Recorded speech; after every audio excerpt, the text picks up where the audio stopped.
Boom! What's up, everybody? Welcome back to The Perfect Bag. My name's Clint, and today we're back with a classic one-take bag review. You know what we do on this channel. One-take bag reviews, and today, it's this. Look at this. Isn't that a cool-looking bag? I'm excited to get into it. All right, what's a one-take bag review? You're going to get a straight-shot review of this bag, which is the Roaring Fire brand name, Dagen bag name, and it's a cool little EDC backpack made of waxed canvas, and I'm excited to dive into this with everybody. All right, you're going to get that straight shot review. We're going to do interior, we're going to do exterior. You're going to get, as always, two things that I love about the bag, two things that could be better, and then an overall recommendation. Who might this be the perfect bag for? All right, let's get into it. I'm excited to dive right in today. This backpack caught my eye because it's eye-catching. See? Look at that. Didn't it catch your eye in the... Well, heck, that's why you clicked on the video, right? It's a good-looking bag. And I got even better news for you. It's readily available, and it's only $99. All right, so now we're talking. We're really getting into this thing. $99 bag. Readily available, waxed canvas, she's a looker. Exterior first. Okay, so a lot to talk about on the exterior of this bag. So first off, you have attachment points. 3 rows of MOLLE attachment points. You could very easily attach a pouch to the front of this bag. It won't be quite as easy to find a matchy-matchy waxed canvas in this dark brown color that'll look great and crisp, but you could mix and match your materials. I think a little coyote pouch would look good on the front of this bag. That's coyote the color. Please don't make small pouches out of coyotes the animal. But it looks really good, I think. You've got a deep brown, dark brown webbing color here for all the webbing, all the nylon webbing on the bag. You've got a chocolatey waxed canvas here, and waxed canvas, of course, will show patina over time. It'll get scratches, it'll get love, and you can re-wax it very easily. A new video coming up soon, re-waxing a bag. Not as daunting as you might think, so don't be nervous. All right, you've got a little logo up here, a little leather logo. This is Roaring Fire. Who is Roaring Fire? I mean, honestly, your guess is as good as mine. The About Me section on their website is just a load of kind of ChatGPT, we love the outdoors kind of messaging. It doesn't say founder's name. It doesn't say we are located in. I get the impression that probably means that this is a brand from overseas that is kind of positioning themselves as an American outdoors brand. But I don't know that. Roaring Fire, if you'd like to comment below who you are and where you're from, that would be awesome. So you can check out the website. It seems like a legit business. They're not fire sailing these things on Amazon. And I got the bag really quickly, shipped right away, free shipping. So seems on the up and up. I haven't heard of the brand before, but I did catch a picture of the bag, which made me want to order this beautiful wax canvas bag.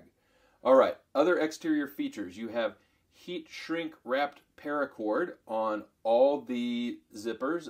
They went with the black heat shrink and a coyote colored paracord. You have a light tan neoprene wrapped handle up top. Very comfortable, no issues with that. On the side here, you can see I have a water bottle here, and one of my favorites, by the way.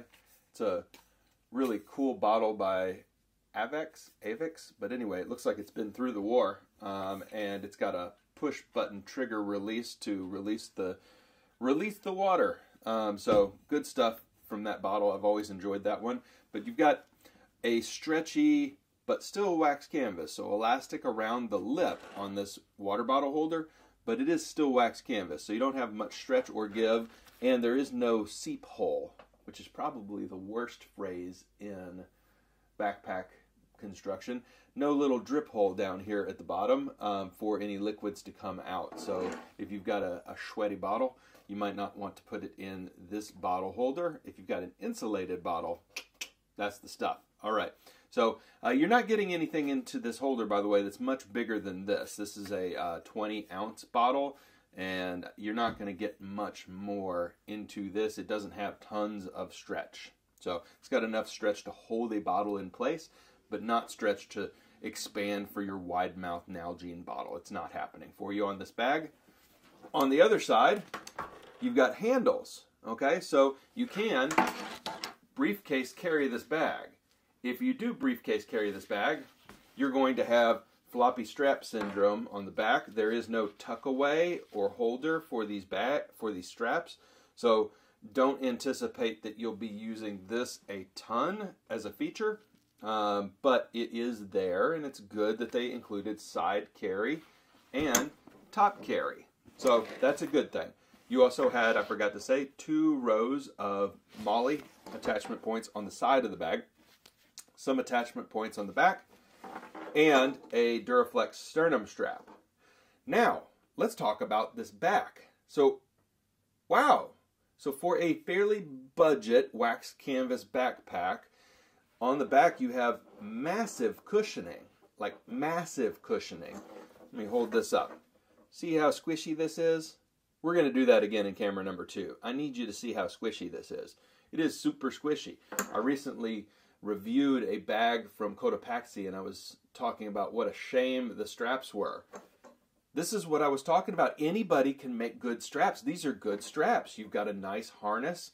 You've got a wide gap at the top. You know, there is kind of a sewn-in flap here, which I don't love, but the straps are super cushy, super plush, super nice.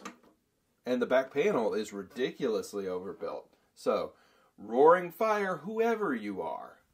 Pretty nice harness system on this bag, and really, really nice back handle and really nice top handle. Roaring Fire's got some stuff going on. I think it's pretty exciting. All right, so the exterior of this bag, charming look to it, lots of functionality. Oh, I forgot to say, hook and loop. Oval hook and loop. So unless you happen to have the one oval patch of this size that's ever been made in the universe, of which I am not aware because I don't have it, you're slapping a rectangular or circular patch on there, which means your hook and loop field is always going to show. That's not for everybody. So for this classic wax canvas design, I'd have left that off. That's not going to hit my 2 things that I think could be better about this bag, but I think this bag would be better without the hook and loop. I know people love the hook and loop. I know you want to customize, so either do the hook and loop in a regular standard size, 3x2, or leave it off completely. I'd have voted for leave it off completely. All right. I think it's time for camera number 2. It's time to talk pockets. It's time to get up in this bag and see what it's all about. Meet me there, everybody. All right, as promised, here we are in camera number 2. And here is the beautiful Dagen. Dagen? It's D-A-G-E-N, and I'm not sure if it's meant to be pronounced Dagen or Dagen. I think we'll call it the Dagen because that reminds me of the Dagobah system in Star Wars. So you can see how annoying this is to anybody who has kind of OCD about clean looks on their bags. You could leave it off and just have a fuzzy little ASMR fuzzy patch to rub on. Yeah, I think probably leave that off. Especially with this patch, then, yeah. I think I would have taken this patch and put it right here and done nothing in this section right here and allowed this beautiful wax canvas to get a little patina. Tic-tac-toe game? Yeah. All right, so wax canvas looks beautiful. Looks like it's pretty good quality. Nothing wrong with it. I don't see like massive string pops over the bag. I don't see any real crazy construction issues. Is this a string pop right here? Yeah, we got one. So over the whole entire bag, we got one little string pop. There we go. It's gone. Yeah, but the bag is fairly well built for the price point. You're playing with kind of a, you know, Amazon bargain price point. You can get waxed canvas bags off Amazon for the $49 price point. This is twice that. So, and it's not sold on Amazon, and I didn't see it on like wish.com or anything like that. So it's not like a rebranded bag that's being sold elsewhere that I found. So yeah, let's dive into the interior. But before we do that, I did want to show you the plushness of this back panel. Like, look at this. Can you see? Look at the squishy.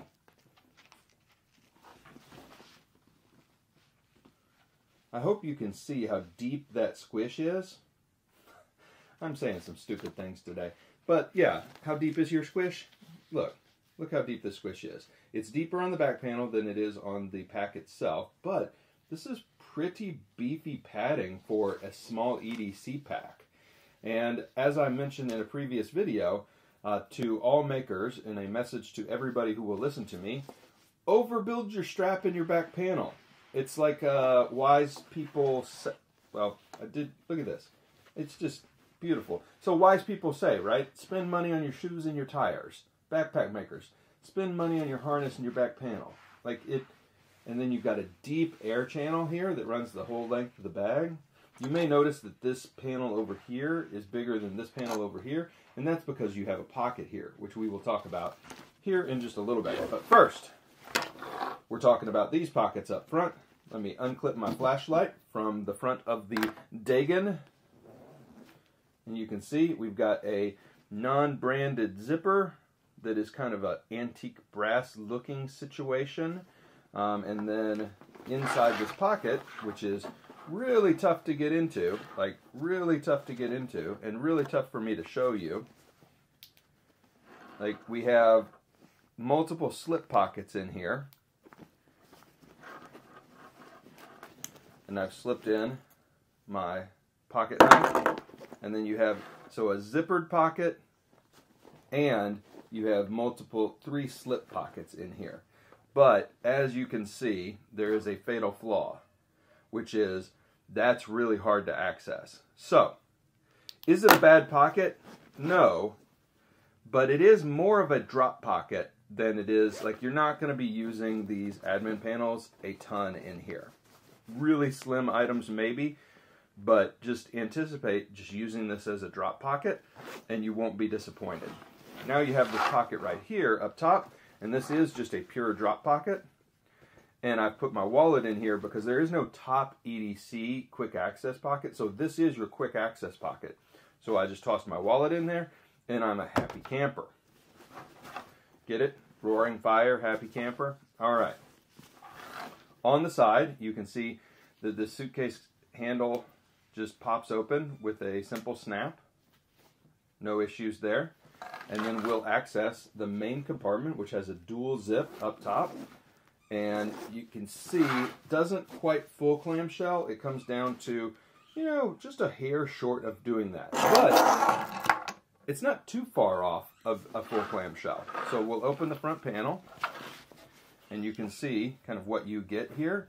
And what you get is a lot for your money inside. More than I was expecting. I was expecting this to be just kind of an interior. It is an interior, but it is an interior with interesting organization. So you have two stretch elastic pockets here, which are really nice sized. I've used one for my battery bank, and I've used the other for my nice new flashlight. Look at this. Ooh, so nice. So, more on this later. All right. Then up top, you have 3 attachment points. These are elastic. And, you know, I'm not 1000% sure what I would use these for on a routine basis because there's not a ton of space inside this bag. And if these were lower, I think they would be like magazine shaped, but I don't think they're tight enough to really pin magazines in shape. I'm not I don't carry, so I'm not sure, but I think this would need to be like down here for it to be useful for that. Maybe I'm wrong. And then you've got a really nice pocket. So I said the other pockets are hard to use. This pocket, super easy to use. And I've just tossed some Tylenol and some reading glasses in there. So all in all, this front panel, pretty good. Pretty good. This is like, that's good stuff. I really, really enjoy this whole panel. Like, 2 thumbs up. Here's my other thumb. 2 thumbs up. Nice job, Roaring Fire. All right. Now, inside this other panel, you can see I've tossed in a couple of pouches, little packing pouches for me that I use very frequently on this channel.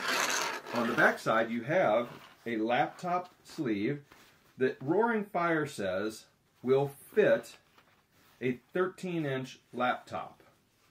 I don't 100% know if that's the case.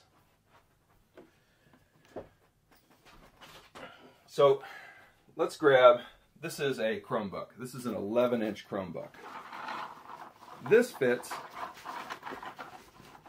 with no real problem, but it's kind of tight. Now, one of the reasons it's tight is because I've put an iPad in the back of this thing that I'm going to show you, which I really think is what I would use this bag for, is an iPad EDC carry. But you can see that you have 2 stretchy pockets here, and let's call it an iPad sleeve back here. It is cushioned. It is deep enough for a 13-inch. It's just kind of tight. Just kind of tight. I think it could still work, though, if you don't do what I did, which is use this back pocket, which is actually designed for concealed carry. I've used this back pocket for an 11-inch iPad Pro. Look at that. Really nice. So that's a very nice pocket back here, and it's super padded on both sides. And so this is, if you carry an iPad, like, wow, that is epic. That is, but they call that a concealed carry pocket. It doesn't appear to be hook and loop friendly, so I'm not sure how effective that is for concealed carry, but it's really effective for iPad carry. And then if I take that iPad out, do I have any more luck right here? Yeah, it's a lot easier to slip my laptop into here. Now, would a 13-inch iPad, I guess we'll have to take them at their word. They're very specific on their website. They say that this will fit up to a 14-inch MacBook Pro. I don't know. What do you think? I do not have a 14-inch MacBook Pro to test. Apple, if you'd like to sponsor the channel and send me a 14-inch MacBook Pro to test in these bags, please, go ahead. I'd love that. All right. Okay. So, we've seen the interior. We've seen the exterior. It is time to talk about this bag. Let's do this thing. Holy cow. That's a lot of bag for $99. Like, a lot of bag for $99. No doubt about it. So, 2 things that I love about this bag. Well, don't zip it up yet, because thing number 1 is the interior organization that you get on a fairly simple bag. So a lot of these kind of waxed canvas bags, they are super simple on the inside. This one eschews that. Look it up, word of the day. This one eschews the simplified design on the interior for 4 stretchy Velcro pockets, a padded laptop sleeve, a zippered pocket, and 3 interesting elastic bands. So it ain't perfect, but it's pretty good on the inside. Where it is pretty dang perfect is the harness and the back panel. Like, for a, let's call it 15-liter bag. They don't call it anything, so I'm giving you my best guess. 15-liter EDC bag, that is really overbuilt. You saw the squish. How deep is my squish? Super deep on this bag. Really, really nice. So, great back panel, great harness, good interior organization. I think a really good-looking bag. What's not to love? There's always something not to love. We got 2 things, as always, that we not to love about this bag. The first one is the front pocket. This one right here needed to have just a little bit of dimension, just about an inch of squish out from the bag. Just a little dimension.